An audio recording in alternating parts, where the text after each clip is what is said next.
Tinamaan ng dalawang sea drones ng Ukraine ang isang malaking oil tanker ng Russia na MT Yanina na naglalayag sa Black Sea.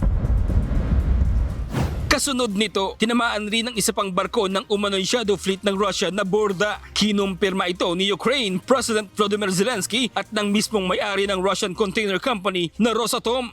Ayon kay Rosatom CEO Alexei Likachev, ligtas ang 17 crew ng nasabing barko. Kasabay nito, 3 planta ng langis sa Russia sa Bashkortostan ang inatake rin ng Ukraine sa kampanya nitong pilayan ang depensa ng Russia laban sa kanila.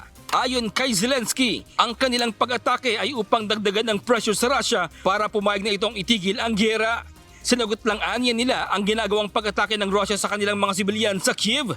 Kasabay ng pag-atake ng Ukraine sa nasabing barko sa Black Sea, nagpaulan naman ng ballistic missiles at drones ang Russia sa ilang residential area sa central Ukraine. Nasira sa nasabing pag-atake ang ilang ambulansya at maging ang mga embahada ng ibang bansa ay napinsala rin.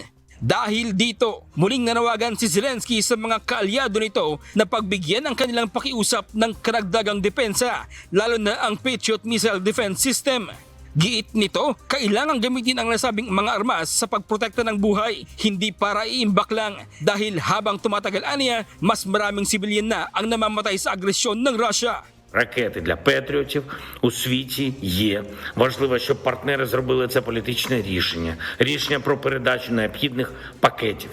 Сполучені Штати Америки знають, що нам потрібно. В Європі знають, що нам потрібно. Антибалістичні ракети мають захищати людей, а не лежати на складах. І кожен день відсутності такої відповідної допомоги важливою це можливість Росії вбивати наших людей. Taliwas sa nauna niyang pahayag, itinanggi ni United States President Donald Trump ang pagbibigay ng lisensya sa Ukraine upang gumawa ng Patriot missiles.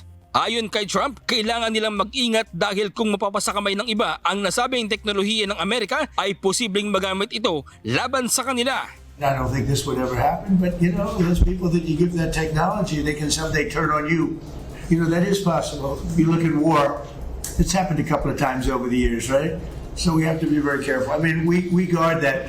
We have the greatest military in the world, but we have the greatest weapons in the world. Ang Patriot Interceptor System ay eksklusibong pag-aari ng United States Army at ilang bansa lamang ang pinayagang ito ay i-reproduce, ang Germany at Japan. Bradley Robuza, UNTV News and Rescue. Diyos ang aming sandigan, serbisyo publiko ang aming pinahahalagahan.